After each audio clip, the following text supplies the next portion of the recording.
बहुत समय पहले की बात है। रायपुर राज्य में चंद्रचूड़ नामक राजा राज्य करते थे। उनके पुत्र का नाम सत्य कुमार था। एक दिन महाराज चंद्रचूड़ अपने कक्ष में थे कि अचानक से वह गायब हो जाते हैं। महारानी कलावती ने जब यह देखा तो उनके होश उड़ गए। उन्होंने राजकुमार को पुकारा। पुत्र सत्य, कहाँ हो आप? शीघ्रता से आइए। माताश्री, क्या हुआ आपको और आप इतनी अधिक भयभीत क्यों हैं? पुत्र सत्य, आपके पिताश्री अभी यहीं पर थे, लेकिन अचानक से वह कहीं अदृश्य हो गए हैं। हमें बहुत भय लग रहा है, कहीं आपके पिताश्री किसी संकट में तो नहीं हैं। माताश्री, आप चिंतित ना हो। मैं सैनिकों को लेकर पिताश्री को ढूंढने जा रहा हूँ। वे अवश्य ही मिल जाएंगे। राजकुमार सत्य ने महाराज चंद्रचूड़ को पूरे राज्य में ढूंढा, लेकिन उनका कोई पता नहीं चल सका। उधर महाराज के न मिलने से महारानी कलावती का रो रो कर बुरा हाल हो जाता है। अगले दिन राजकुमार सत्य अपनी माताश्री से आज्ञा लेकर महाराज को खोजने के लिए अपने राज्य से दूर निकल जाता है। कई दिनों तक इधर उधर भटकने पर भी राजकुमार सत्य अपने पिताश्री को नहीं ढूंढ पाता है। वह एक घने जंगल से होकर गुजर रहा था कि अचानक उसका घोड़ा कोई देखकर रुक जाता है। अरे, मार्ग में यह कौन है? राजकुमार ने अपने घोड़े से उतरकर पास जाकर देखा तो वहाँ एक नागिन मूर्छित अवस्था में पड़ी थी। वह सरोवर से थोड़ा सा जल लाकर नागिन पर छिड़क देता है। जल की बूंदें पड़ने से नागिन को होश आ जाता है। वह राजकुमार को धन्यवाद देती है। आप कौन हो देवी, और मूर्छित अवस्था में कैसे थीं? राजकुमार, मैं एक नाग कन्या हूँ। एक दुष्ट जादूगर ने हमारे नाग क्षेत्र पर अधिकार कर लिया है। हमारे नाग क्षेत्र में नागों की रक्षा के लिए एक मणि है। इस मणि से हम नागों को शक्तियाँ भी मिलती हैं। उस दुष्ट जादूगर ने वह मणि चुरा ली और सभी नागों को अपना गुलाम बना लिया है। मैं किसी तरह छिपते हुए वहाँ से निकल आई और थकान के कारण मूर्छित हो गई थी। पर राजकुमार, तुम कौन हो और इस जंगल में क्यों भटक रहे हो?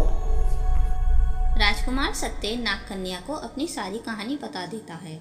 यह सुनकर नागकन्या कहती है, राजकुमार सत्य, आपके पिताश्री का उसी दुष्ट जादूगर ने अपहरण कर लिया है। मैं तुम्हें वहां लेकर जाऊंगी, लेकिन तुम उस जादूगर का सामना नहीं कर सकते। पहले वहां जाकर हमें उस मणि को प्राप्त करना होगा। उस मणि की सहायता से मैं अपनी शक्तियां प्राप्त करके उस जादूगर का सामना कर सकती हूँ। राजकुमार सत्य अपने घोड़े चेतक को रायपुर जाने का आदेश देता है। चेतक, अब तुम राजमहल की ओर प्रस्थान करो तथा माताश्री से कहना कि वे चिंतित ना हो। पिताश्री का पता चल चुका है और अब मैं उन्हें वापस लेकर ही लौटूंगा। जैसी आपकी आज्ञा राजकुमार। मैं शीघ्र ही राजमहल पहुंचकर महारानी को महाराज की सूचना दे दूंगा। चेतक रायपुर की ओर रवाना हो जाता है और राजकुमार नागकन्या के साथ जादूगर के महल की ओर चल पड़ता है। उधर जादूगर के महल में चंद्रचूड़, मैं तुझे फिर से कहता हूँ कि मुझे उस कभी ना समाप्त होने वाले खजाने का पता बता दे, वरना तू अपने प्राण गंवा देगा। दुष्ट जादूगर, हम अपने प्राण त्याग देंगे, परंतु तुझे उस खजाने का पता कभी नहीं बताएंगे। नहीं बताएगा तो ये ले।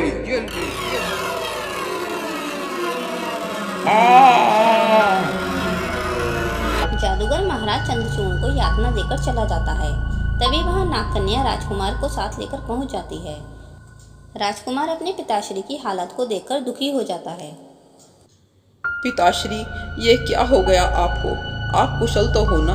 उस दुष्ट जादूगर ने आपका अपहरण क्यों किया है? पुत्र सत्य, तुम यहाँ क्यों आए हो? अगर वह जादूगर आ गया तो तुम्हें भी बंदी बना लेगा। तुम यहाँ से चले जाओ। नहीं पिताश्री, मैं आपको यहाँ अकेला छोड़कर नहीं जाऊंगा। मैं माताश्री को वचन देकर आया हूँ कि आपको साथ लेकर ही लौटूंगा। लेकिन पिताश्री, इस जादूगर ने आपका अपहरण क्यों किया है?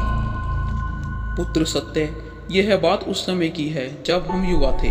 हमें शिकार करना बहुत अच्छा लगता था।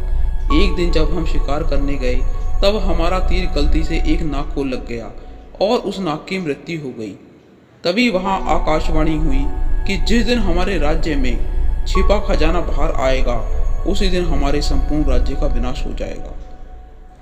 खजाना? कैसा खजाना पिताश्री? पुत्र, हमारे राज्य में एक कभी भी ना समाप्त होने वाला खजाना छिपा है। उस दुष्ट जादूगर को कहीं से उस खजाने के विषय में पता चल गया है और वह हमसे उस खजाने का पता जानना चाहता है, इसलिए वह हमें यहाँ लेकर आया है। वह दुष्ट जादूगर हमसे खजाने का पता जानकर उस खजाने को बाहर निकालना चाहता है और खजाने के बाहर आते ही हमारी सारी प्रजा का विनाश हो जाएगा। पुत्र, एक राजा के लिए उसकी प्रजा उसकी संतान के समान होती है और अपनी प्रजा की रक्षा करना एक राजा का परम कर्तव्य है। हम उस जादूगर को कभी भी उस खजाने का पता नहीं बताएंगे और हमारा राज्य सुरक्षित रहेगा। पुत्र सत्य, तुम रायपुर के होने वाले महाराज हो। अब रायपुर की बागडोर तुम्हारे हाथ में है, इसलिए तुम विलंब ना करो और शीघ्र ही यहाँ से चले जाओ। पिताश्री, मैं पहले भी आपसे कह चुका हूँ कि आपको यहाँ से लिए बिना नहीं जाऊंगा। आप एक पिता होकर अपना कर्तव्य निभा रहे हैं, मुझे भी पुत्र होने का कर्तव्य निभाने दीजिए। पुत्र, हट ना करो। तुम क्यों हमारे लिए अपने प्राणों को संकट में डाल रहे हो? पर पुत्र, तुम्हारे साथ यह कौन है? इस पर राजकुमार अपने पिताश्री को नागकन्या के विषय में सारी बात बता देता है। राजकुमार, इससे पहले कि वो दुष्ट जादूगर यहाँ आ जाए, हमें उस मणि को ढूंढना होगा। राजकुमार, तुम उस तरफ जाओ और मैं इस तरफ जाकर मणि को खोजती हूँ। राजकुमार और नागकन्या मणि को ढूंढने में लग जाते हैं। तभी वहाँ जादूगर आ जाता है। नागकन्या, तू यहाँ कैसे आ गई? चलो अच्छा है, अब तू भी मेरी गुलाम बन जाएगी। हा हा हा हा हा। दुष्ट जादूगर, मुझे गुलाम बनाने का तेरा यह सपना कभी पूरा नहीं होगा। नागकन्या, उस दिन तो तू बच गई थी, पर आज तू मेरी गुलाम बनकर रहेगी। हा हा हा हा हा। जादूगर अपनी शक्ति से नागकन्या को अपना गुलाम बनाने की कोशिश करता है। तभी वहाँ पर राजकुमार सत्य मणि लेकर आ जाता है और नागकन्या को वह मणि दे देता है। मणि को देखकर जादूगर बौखला जाता है और वह राजकुमार पर प्रहार करने की कोशिश करता है। नागकन्या मणि की सहायता से शक्ति प्राप्त कर जादूगर का सामना करती है और उसे खत्म कर देती है। नागकन्या, आपका बहुत बहुत धन्यवाद। आपने हमारे और हमारे पुत्र के प्राणों की रक्षा की। इसके लिए हम सदैव आपके ऋणी रहेंगे। महाराज, धन्यवाद के पात्र तो राजकुमार सत्य हैं, क्योंकि इनकी सहायता से ही हम सभी उस दुष्ट जादूगर के चंगुल से मुक्त हो सके हैं। तभी एक आकाशवाणी होती है। महाराज चंद्रचूड़, तुम्हारे पुत्र सत्य ने आज नाग जाति को एक बहुत बड़े संकट से बाहर निकाला है। हम राजकुमार सत्य से बहुत प्रसन्न हैं, इसलिए हम तुम्हें उस श्राप से मुक्त करते हैं। अब तुम उस खजाने का प्रयोग जन कल्याण के कार्यों के लिए कर सकते हो। यह सुनकर महाराज चंद्रचूड़ बहुत प्रसन्न होते हैं। नागकन्या अपने नाग क्षेत्र में चली जाती है और राजकुमार सत्य अपने पिताश्री के साथ रायपुर आ जाता है। हे ईश्वर, आपने हमारे परिवार और राज्य की रक्षा की, इसके लिए आपका बहुत बहुत धन्यवाद। राजकुमार सत्य, आपको संतान के रूप में पाकर हम धन्य हुए। ईश्वर आप जैसी संतान सभी को दे।